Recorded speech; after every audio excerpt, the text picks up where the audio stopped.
Hello, hello, hello, and welcome to Entitled, where we talk to real estate practitioners, entrepreneurs, and thought leaders in the real estate space. I'm Bernie Espinosa, along with David Bellinger. Hi, everyone. Yay, welcome, welcome, welcome. And our podcast is called Entitled because David and I both work in the title industry, so we like to have a little fun with the name of our podcast. Yes. And our guest today is Andrew Cohn from Levine Investments, and we're super excited because we're going to get a taste for a different side of the business today, a lot on the commercial development, the backside of the business, the good fight, meaning, the good fight with title, and getting to learn a little bit about what's happening in Greater Phoenix through you. Great. Yeah, so Thank you thanks for for having Yeah, we appreciate you coming down. Thank you for having me. Yeah, Awesome. Tell us a little bit about your background and, So I was a young kid from New York who moved here, went to the University of Arizona, enjoyed all the exploits that the University of Arizona offered me. And Exploits. That's a love good it. one life for is a me. good way to do it. And migrated to Phoenix after that and got involved in the real estate business. Was really captivated by the business, especially being able to be in a community that's in the Sun Belt, the Smile States, a growth community. And never had expected it to do what it's doing, never had expected to be involved with the level of deals I have been. But I just think this community has been very embracing to me, to my family. Built a business here. I have a family here. My kids are in their 30s now. And so I think you have to give back. And part of this discussion and part of a lot of things we do is not just figuring out a way to monetize something, but also how you can better the entire community. I love that. Yeah, you're based on what learning about you, your history and your bio, you've done a lot of stuff on the philanthropical side too. Yeah, believe that if I've been blessed that at a certain point, money doesn't have utility other than to do the right things for the community. And I think it's important. And it makes you feel good, to be quite frank with you. That's awesome. I love that. Talk a little bit about originally from the East Coast. Again, I like you call it the Smile. The Smile States, the yeah, lower I bowl. love that's so cool. I've never heard that before. Yeah. And then you've worked on a lot of projects in the Greater Phoenix area that have really been big contributing factors to the growth of the economy here. I mean, a lot of stuff that you've been connected to. We've been really fortunate because if you just do nothing other than get in the way of growth in this community, you end up being successful. There are a couple of projects that are larger projects like Desert Ridge Marketplace that we've been involved with, that we're partners with Vestar on. Been very happy with that transaction. But a lot of grocery anchored shopping centers.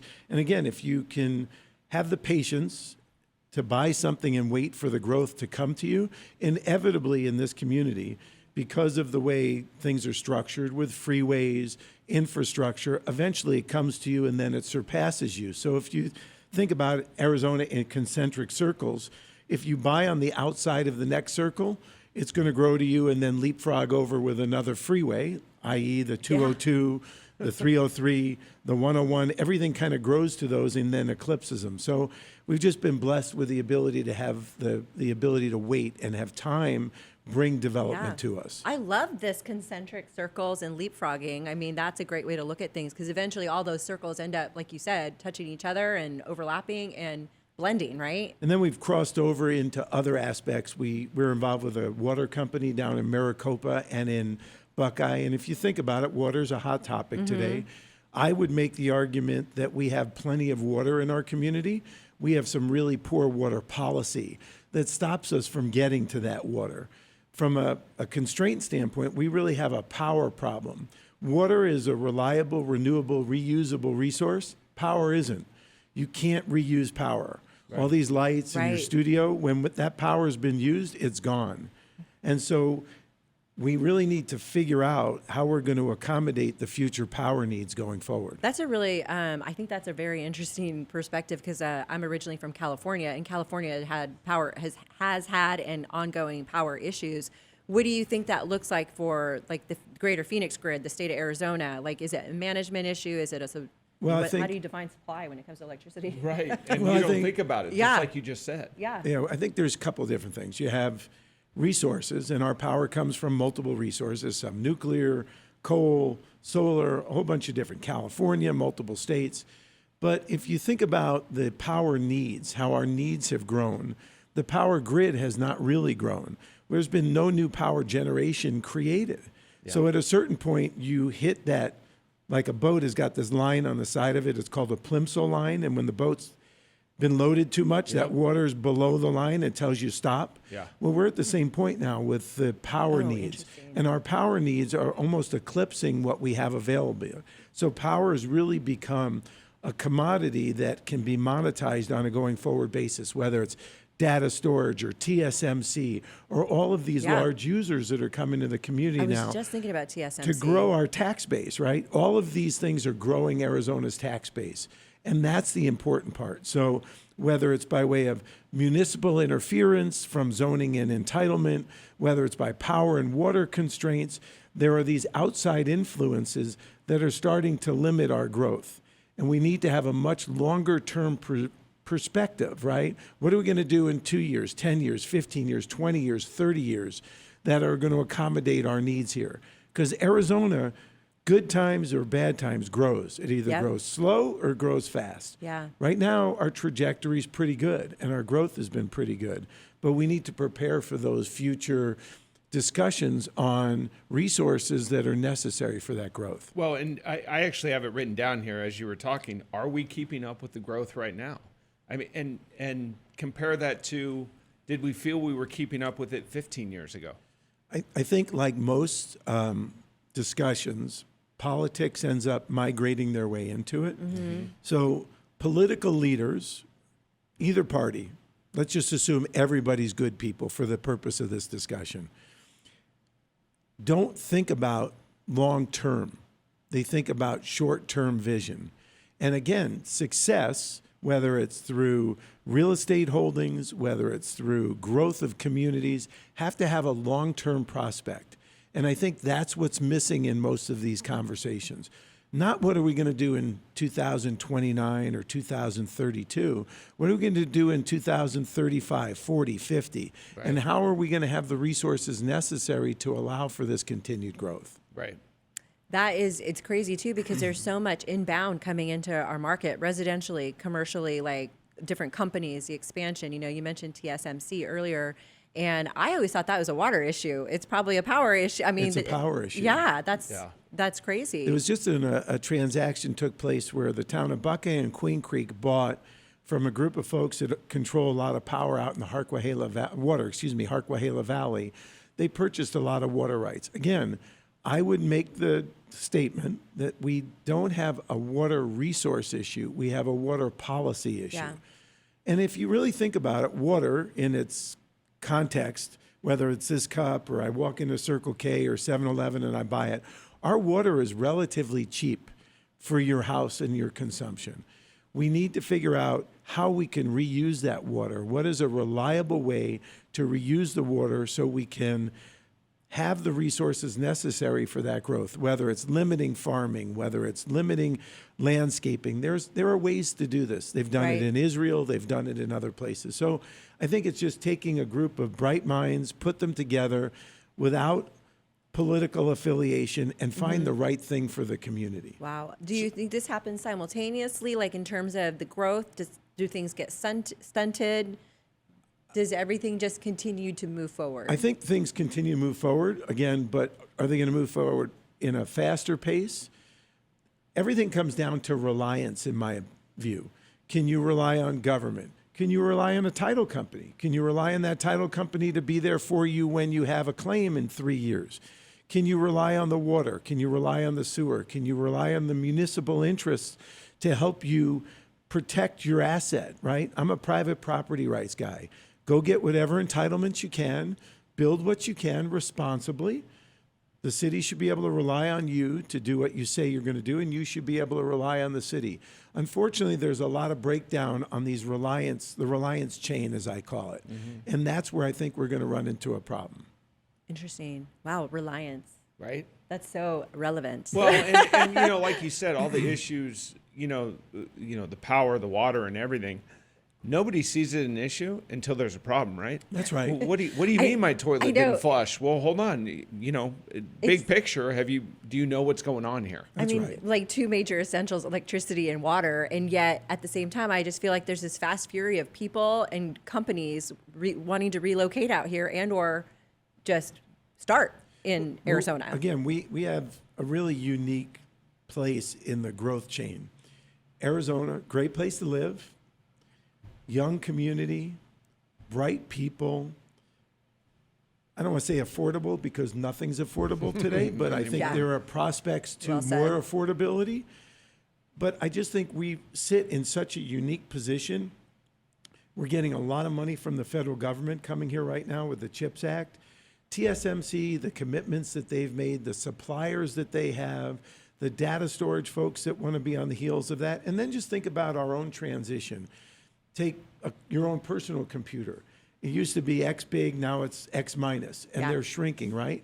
But they still required the same amount of power.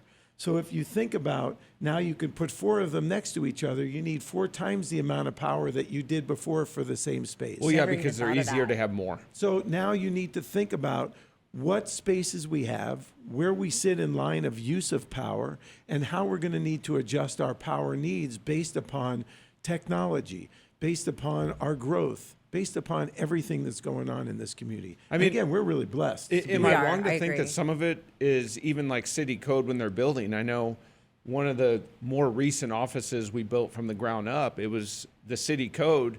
You'll have automatic lights off. They're motion activated, so they turn off, so you're saving power. So there are a lot of those things that on the face look really good. And I'll go to California as an example.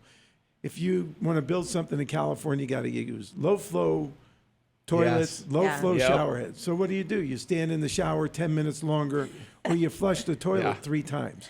There is some logic to using some of those things, but it has to be applied. But what ends up happening is politically, it satisfies a group of people on either side where you say, well, let's put in a light switch that's going to shut off the power. Now, does it make sense to drive down Central Avenue at night at 9:30 at night when the buildings are empty and have every light on? Absolutely not.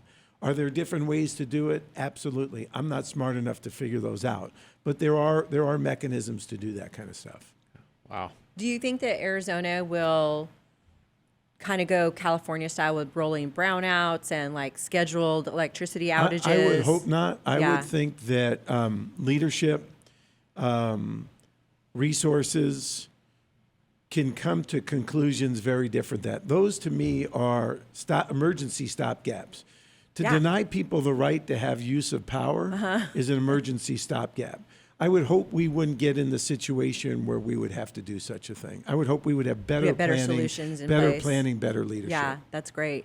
Now, how did you, as you and your family came out to Arizona, how did you kind of find yourself in this type of business as you get ingrained and involved in? Yeah, I migrated out here from the East Coast, as I said, and was always captivated by real estate, and just thought that this community, with its growth potential, was a business that I would love to participate in. You can be creative. You know, we have a different theory than most people. Most people in this town figure out a way to control something, monetize it, sell it, and go do something else. Yep. So they want to take the money off the table. If you're a group of people from outside this community, that money then leaves this community and goes elsewhere. We've always felt that if you have a long-term view, if you do the right thing, as an example, and I don't want to get into a lot of personal examples, but as a real-life example, we have an ownership interest in Uptown Plaza at the corner of Central Avenue and Camelback. Yep. The first grocery-anchored shopping center in Phoenix. It's celebrating its 70th year this year. 70 Wow. years old. And if you go look at that asset today, I would tell you that asset is in better physical condition today and is still a relevant shopping center because of its proximity, because of the way it's been maintained, because of the way it was originally financed. You are in a position to do all those things. If you overfinanced an asset like that, you wouldn't be able to spend the money on the property to take care of it. Yeah. I defy you to go look at it today and say it looks different today than it did 70 years ago when it was built. That's a commitment to the property. That's a commitment to the neighborhood. And that commitment to that neighborhood has allowed those homes in the Windsor Square area, right, to go from $200,000 to $500,000 to $700,000 to $1.5 million. We're part of that community.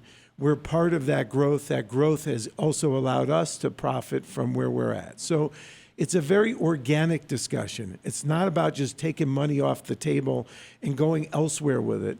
It's about reinvesting in those properties. I love that. So, That area has definitely over the last, I mean, I've only been in Arizona for a little over 20 years, but that area has really beautified. yeah, it's grown.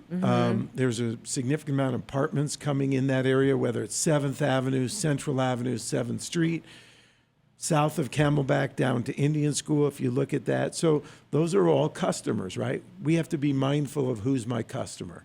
So as a landlord, I have multiple customers. The tenants are my customer, need to treat them appropriately. Their customers are my customer. So I have to make sure the shopping center is maintained, lit well, safe, painted, clean, all of the things. So if you have a longer term view, my hope is 70 years from now, somebody else will be sitting here and say, gosh darn it, that was the first grocery anchored shopping center 140 years ago, and look at it today.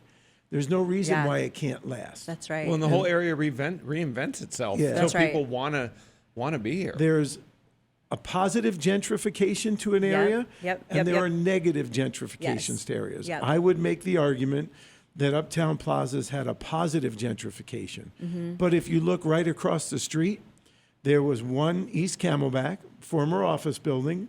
Somebody did a conversion to apartments. The property's been sitting fallow now for 6 years. Yep. Not finished. My customers are staring at the backs of air conditioning units or the backs of refrigerators or windows that have green X's on them because they need to be replaced. That to me shouldn't be. Right. They're not only damaging my brand, they're damaging the brand of the city of Phoenix at the confluence of Central Avenue and Camelback. So what would I have done different if I was an elected official? I would have made them put up a performance bond. Then you wouldn't be dealing with bankruptcies and you wouldn't be dealing with an unfinished building. There are mechanisms in place. If people with power came to people that do things on a day-to-day basis, there's no harm in saying, hey, we don't know what to do here. Do you have a suggestion?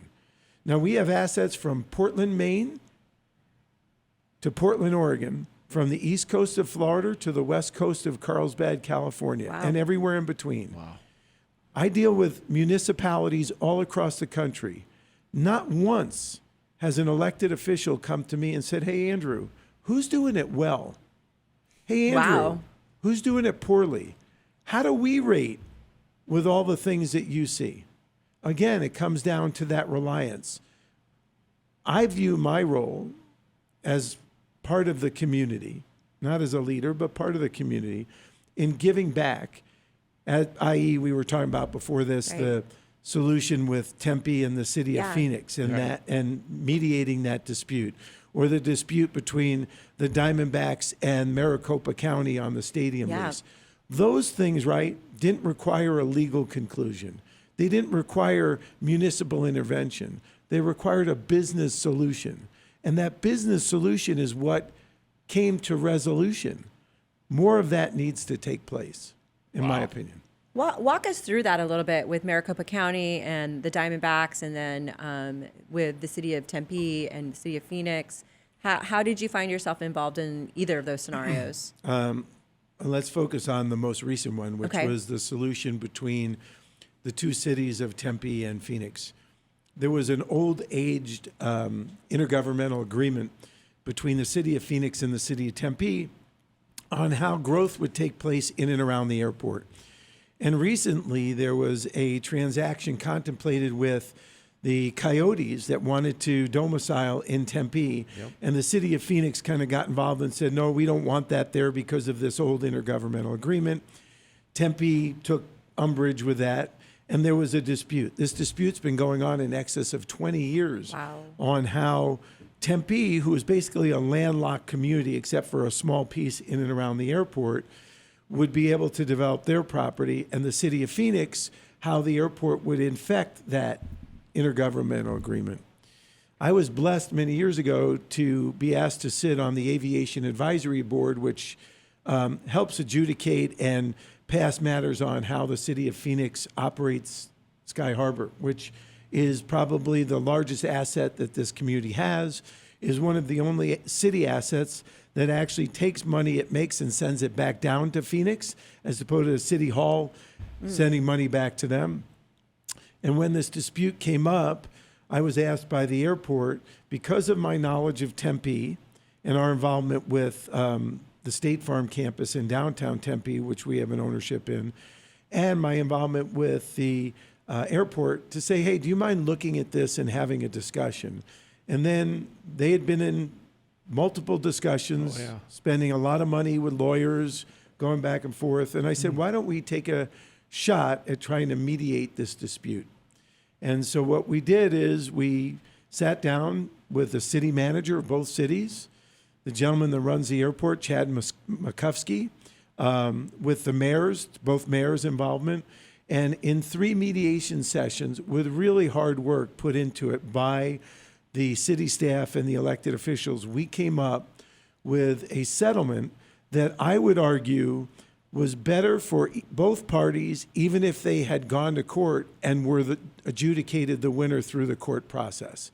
And that was a great solution, right? Both cities signed a new intergovernmental agreement and a settlement agreement that allowed them, the city protected Sky Harbor's growth for the next 30 to 40 years, and Tempe got the growth and protection that they need.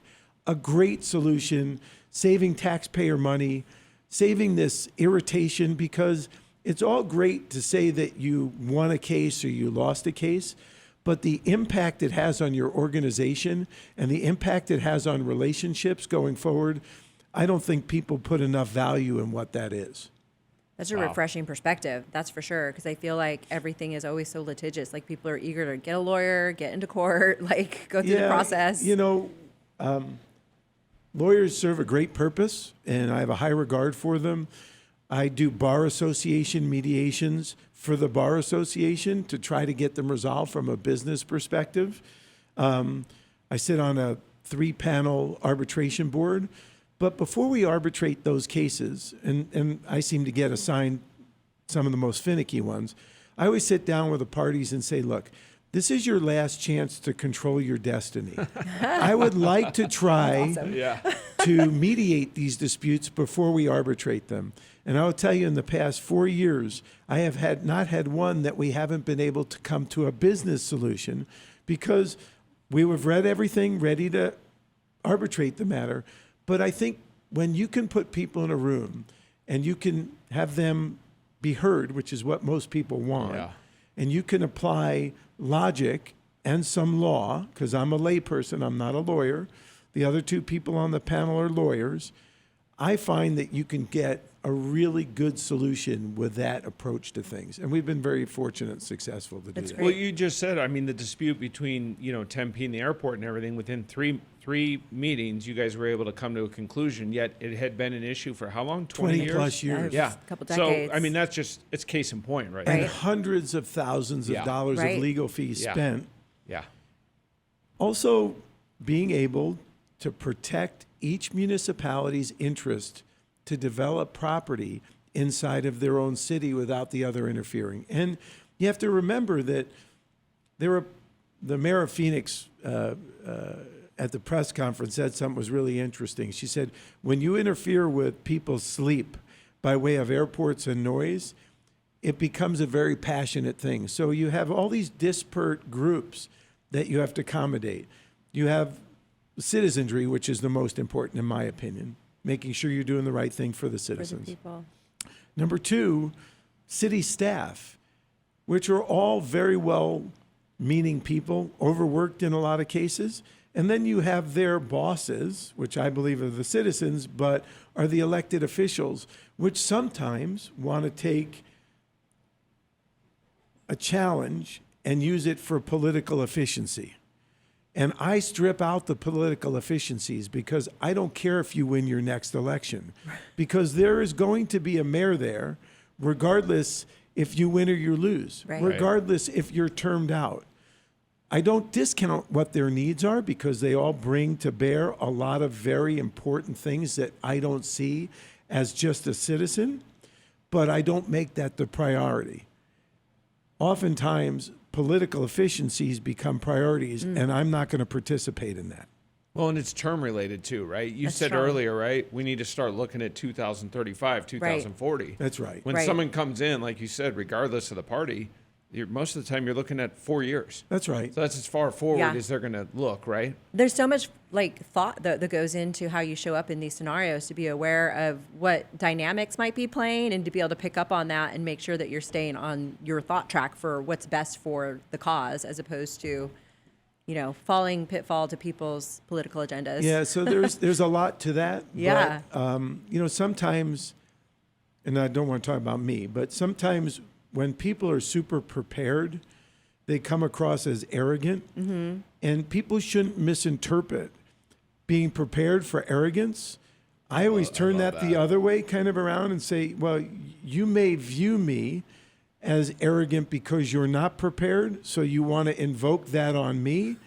But I kind of turn it the other way, and I just say, look, I'm not being arrogant. I'm just showing you that I'm prepared, and I put that preparation in because I have so much respect for the process.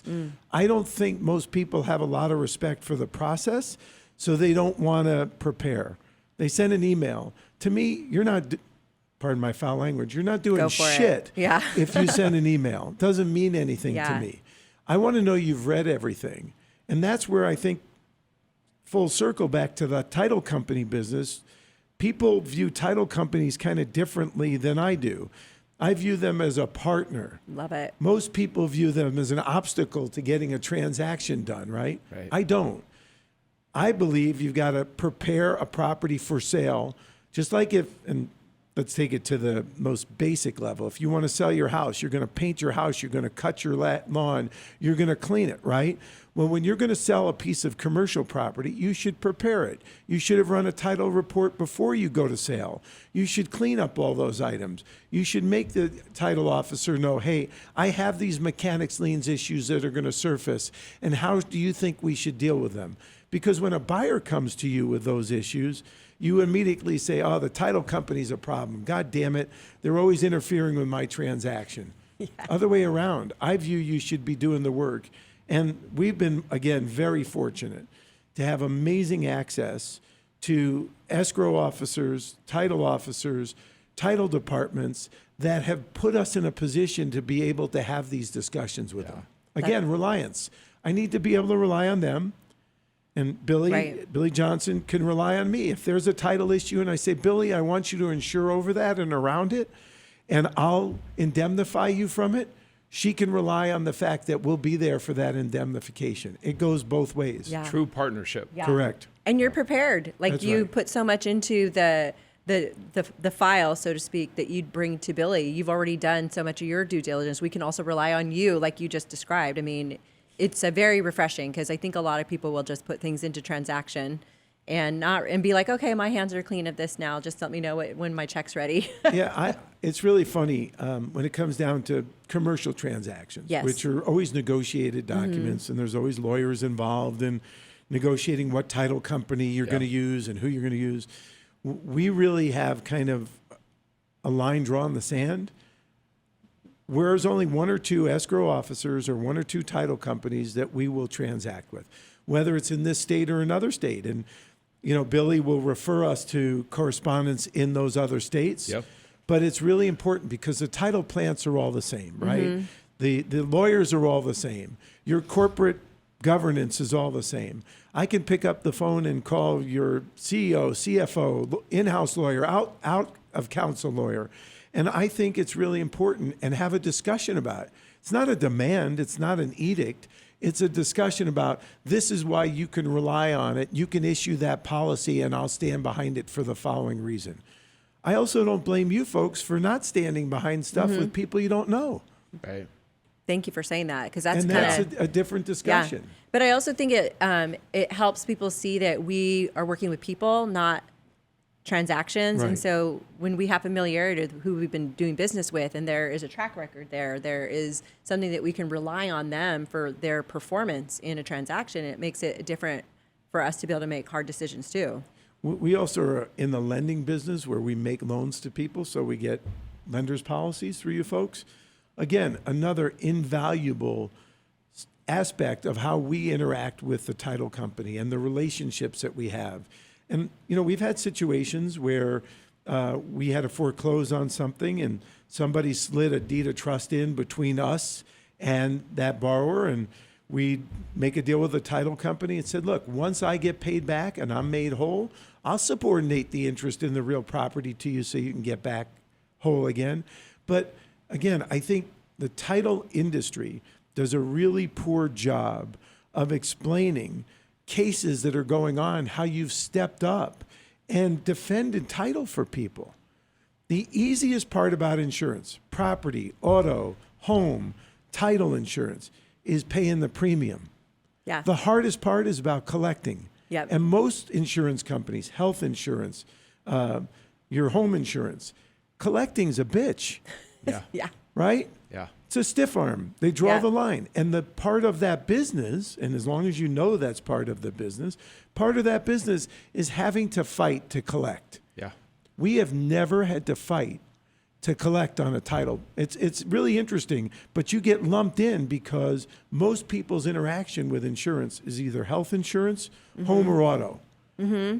You guys get lumped in with that, right? And they say, oh, it's going to be a problem collecting. They're going to short pay me to get my car fixed because some guy backed into me. I don't think your industry, not you specifically, your industry does a good enough job educating people on what you do and what you have to spend. That's my personal opinion. Well, and what's funny is, so we get a quarterly statistical report for the on company, and claims. the big talk is how much we have in reserves, right? So this is how much we have to pay on claims. I love bragging about it because you're right. People don't know, what we pay monthly in claims, and they just think we're just there collecting, just like auto insurance or and homeowners insurance. I think there's an element to it as well where, like, do we really want to advertise to people that we were paying out on claims? I think that's the mindset a little bit. I think you should. Yeah. I love it. I think it's good too, Yeah. especially when we have a lot of those stats from our. Yeah. our- I mean, I don't like paying them. but they we're happen, in and the that's the whole. insurance We're in the But it's insurance part of the business. business. That's the right. business you're in, Yeah. right? Yeah. I mean, you make money, Yeah. you got to pay out some. Yeah. That's what Yeah. it is. Yeah. And the more you're doing, the more you got to pay out. Yeah. That's just the nature of your business, right? Yeah. But then you get a really bad name. I believe it would be worse if somebody had a claim and you didn't pay out and people talk about that That's right. versus them talking about the fact that you honor the claims. Right. Yeah. Right. The other advantage you have over most people, present company excluded, I guarantee you, surer than shit, nobody reads the policies you issue. Oh, yeah, that's a million no-brainer. %. Yeah. And you guys have, your industry, not you, have bought into this notion of DocuSign. Yes. I think DocuSign is the worst thing ever Oh my created. gosh, I said the same thing. Do you know when I'm negotiating a document? People are going to know my secrets now, but I'll build into that document, Mary had a little lamb, to see if anybody reads the document. Freaking That's awesome. fantastic. Good for you. I had one lawyer catch it. Now, with AI today, they may push the lease through some scrubbing mechanism, Right. Right. but Not realize. nobody reads anything. Yeah. People think they send an email, they're working. People think they've DocuSigned it. Oh my God, look at me. I just did a transaction. You hit a fucking button. Yeah. Yeah. Yeah. You didn't do anything. Yeah. Yeah. Well, So- and it's everywhere. It's the auto industry. All of For it's sure. electronic. Don't worry about reading it. Just initial at the bottom. It's really remarkable. Yeah. What do you see happening on the commercial development front lines in Greater Phoenix? Like, what do you see happening in the next 5-10 years? What's happening right now? I think that, again, we're just so fortunate to be in Arizona. Mm-hmm. I think that our growth is going to continue. Got amazing prospects for growth. There will be some things that will interfere with that, as we've seen, whether it's been interest rates, whether it's banks tightening, loosening up, whether it's private lenders tightening or loosening up, whether it's municipal interference by, limiting growth. Data centers are a big discussion today on limiting data centers and people's fear of data centers. That's a lot of the fear of the boogeyman. But I think Arizona's future looks very bright. We have amazing deal flow right now from our lending standpoint, from a construction standpoint. I look at some of the areas that are growing, the I-17 corridor up around TSMC. for disclosure purposes, we're doing stuff up there, is remarkable growth. I think Buckeye, 50% of the future growth of housing is going to be on the west side. Yep. Just the way it It is. just is. It's growing all the way out east through Mesa to Apache Junction and Superstition Vistas through the state land sale.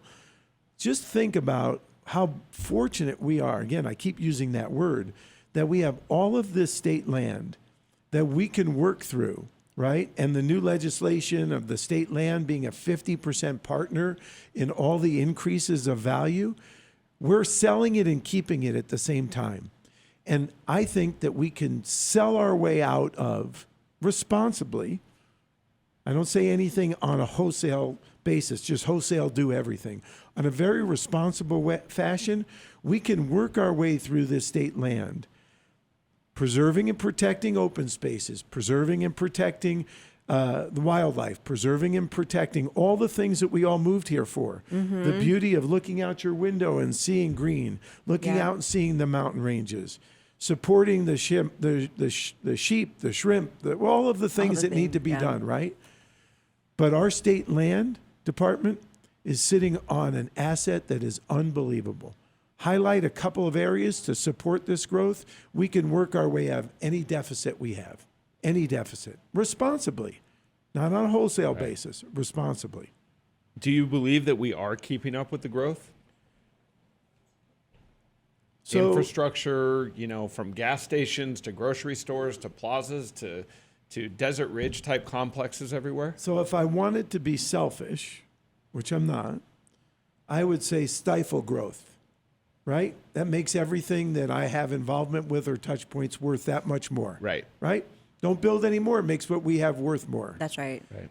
I have a very different view.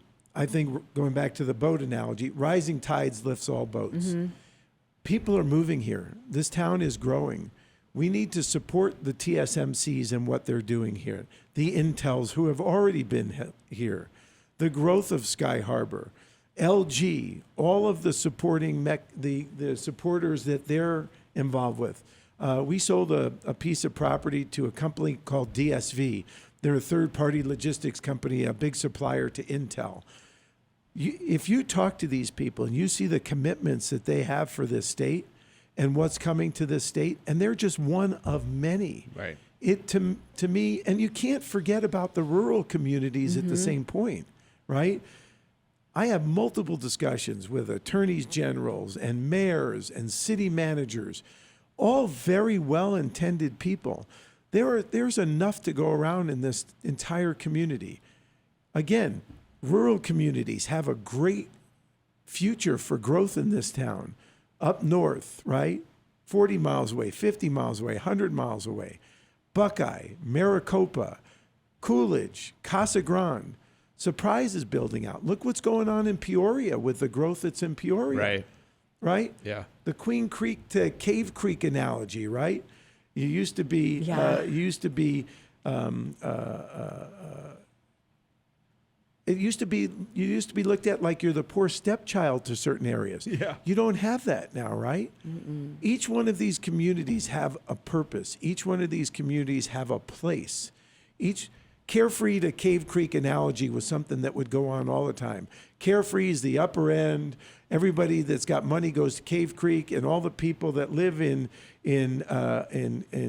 Cave Creek supply the people in that area. That's not the case anymore. Cave Creek's growing beautifully. Yeah. I can't think of one community in this town that isn't growing responsibly and has great growth potential. If the elected officials would support that growth, if the elected officials would help build the infrastructure, we need to continue to grow this tax base. Tax base is where growth comes from. And that's what needs to continue on. Growing police forces, growing the fire departments, growing infrastructure. Yeah. That's really important here. Well, how do you see affordability playing a role in all of this? So there seems to be some really negative connotation around apartments for some reason. And I don't quite understand it. I'll speak for myself. I lived in an apartment for a long time, right? I think I was a responsible tenant. I picked up after myself. I parked my car in my parking spot. I didn't drop litter. I left the apartment in as good a condition as I got it, subject to wear and tear. There seems to be this notion that apartment dwellers are really bad people. Yeah. I think apartments serve a do very apartments important, forever. very important part of our community. They allow people to enter your community. They allow people to transition down. I'm not in the apartment business, so I'm not advocating. But when you see all of this negative discussion around apartments, yes, you can get too much of them. Yes, you can have poor design. Yes, you need to go ahead and give them the amenities. Yes, you have to underwrite the tenants correctly. I would make the argument it's harder to qualify to rent an apartment than it is to get a mortgage. I would agree with that. So I why are agree. those bad people? Right. Again, too much of everything is no good, but there needs to be this balance. And elected officials, for whatever reason, staff, planners, seem to target a certain industry, and they just draw a line and say, no, we don't want any more of this. That's not responsible. You need to be able to rely on the cities to enforce the rules they have. Going back again to the apartment complex on the corner of Central Avenue and Camelback at the confluence of a great neighborhood in North Phoenix, high-end houses, at the confluence south to the business community transitioning into the central business district of downtown, why that thing is sitting fallow and city leaders didn't negotiate to have certain predicate involved to make sure that transaction could happen. Where are you getting your financing from? How is it financed? Really important discussions.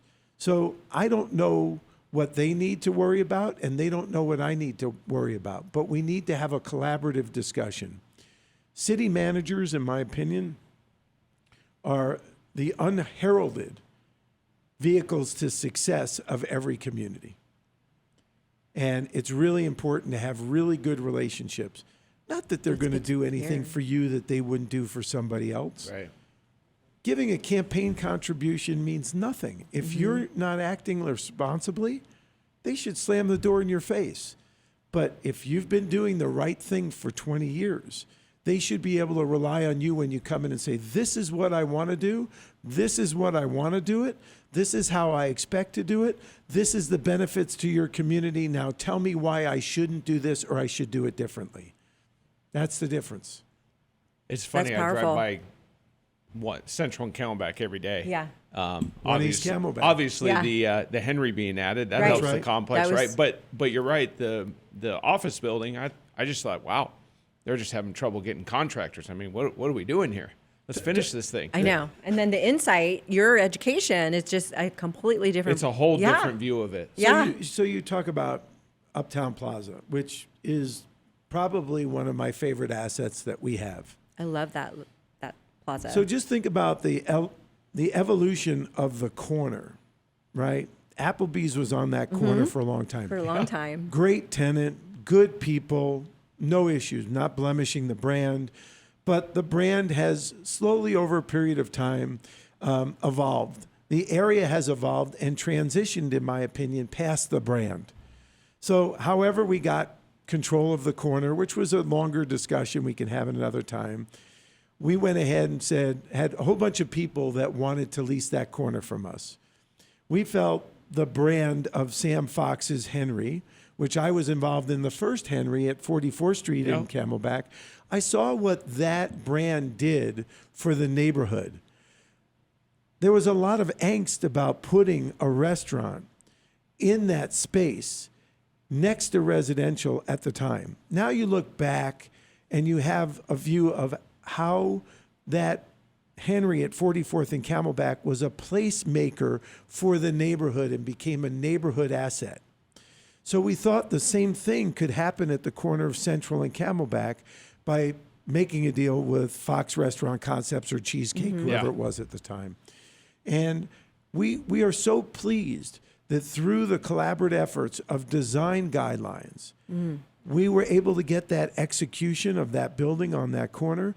But what you don't know from behind the scenes is we went from an Applebee's in a 70-year-old shopping center to the Henry, I had to get 11 variances and 1 use permit through the city to replace an Applebee's with a Henry. Wow. Wow.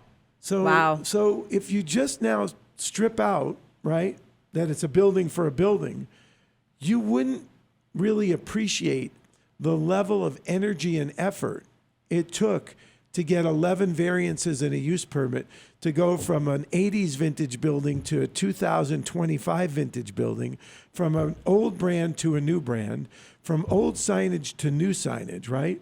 And what did that do for the whole area? So my point isn't to blemish Applebee's, great tenant. We were respectful of them. We were Right. happy to have them. But in order to evolve, you need to be able to make the commitment. So to make that commitment, you needed to have a lender that said, well, Mr. Cohn, you can do what you want because your leverage, your debt to equity Right. ratio is so different. There are so many layers to this that the general public doesn't understand. Oh, for sure. Who's but going to they're pay happy. for the street? But they're light? happy to have the Henry. They're happy. People love the Henry. Great, they do it. They do love it, and they rightfully so. Yeah. They should love it. But that case, right? We went to the neighbors. We didn't have one negative comment from the people in Windsor Square when we showed them the designs, when we showed them the change. They said, "Oh my God, there's no place we can go for a sit-down dinner in this area. How amazing is that you're doing that?" So it's that collaborative effort. Yeah. So then we go to the city and say, yeah, we need 11 variances. But let me tell you, nobody's going to come out and fight it Right. because we've done the advanced work. Yeah. Right. We did the hard work. And in my office, I run by a rule. If you can't do the easy things right, there's no way you're going to be able to do the hard things. Oh, wow. Wow. I love that. Yeah, super simple and have a few- straightforward and so true. I have a few Yeah. people I could say that to. All day long. I feel like if we had this big map of Greater Phoenix and we just took a pin, you could have a story for us. Yeah, we have that, and I'm happy to share that with you privately. Yeah.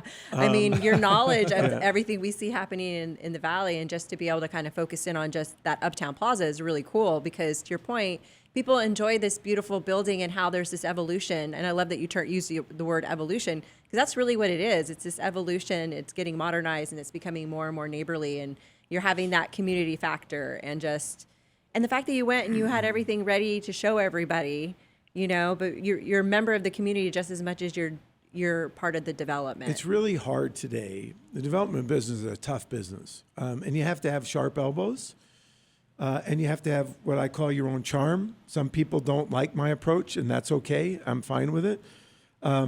It's always done with what I try to be is respectful. You may not like what we say. You may not like the tone it's delivered with, but it's never with disrespect. And I believe that brand is also the way that we've been able to get problems solved, because I'm just going to come straight at you and tell you, right? If I don't agree with you, here's why I don't agree with you. This is what I'm going to do. I know you're an elected official. I will never embarrass an elected official, ever. I will come out and say that this XYZ elected officials don't agree with this.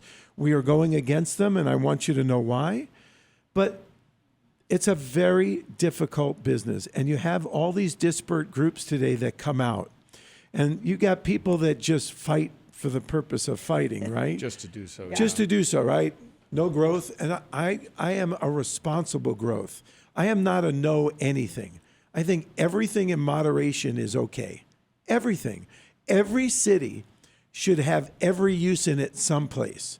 It doesn't mean that you should be able to put it where you want. So when somebody says to me, well, the city of Phoenix doesn't want X, I said, that's a bad statement to make. That shows to me you're unreasonable.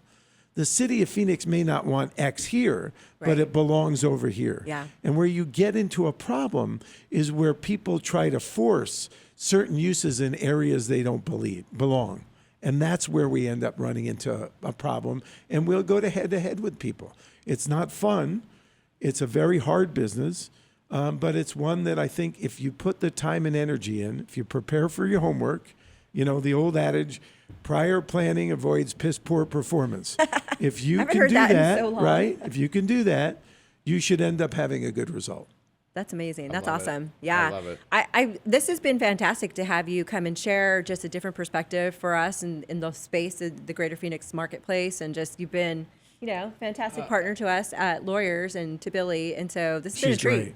This has Billy's- really honestly been a treat. Like, I am just like soaking it all Well, in. and trust me, we're coming into this, Bernie and I, we're not big on commercial side of No. stuff, but just Right. hearing about all this, Yeah. especially, Bernie's lived here a long time. I've lived here my whole life, just hearing about all of it and seeing it from, I guess, out of the business kind of view. I'm in the business, but, Yeah. I didn't Right. grow, I'm not with Levine Investments, right?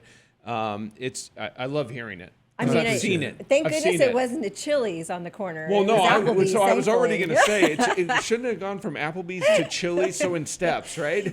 Slowly. David loves I'm not Chili's. patient. I'm not patient. He So loves Chili's. I don't have the patient gene. Well, and just from my construction background from way back in the past, you say you did all these variances.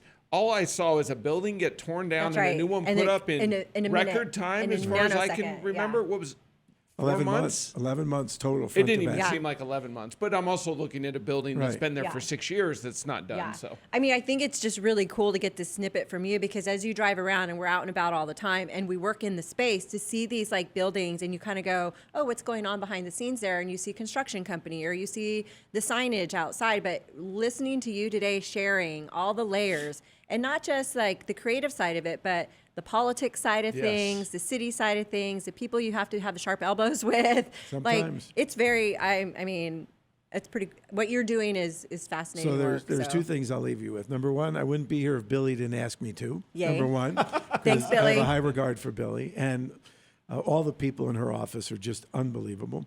Number two, I believe that, and we're again, very blessed that we have leadership.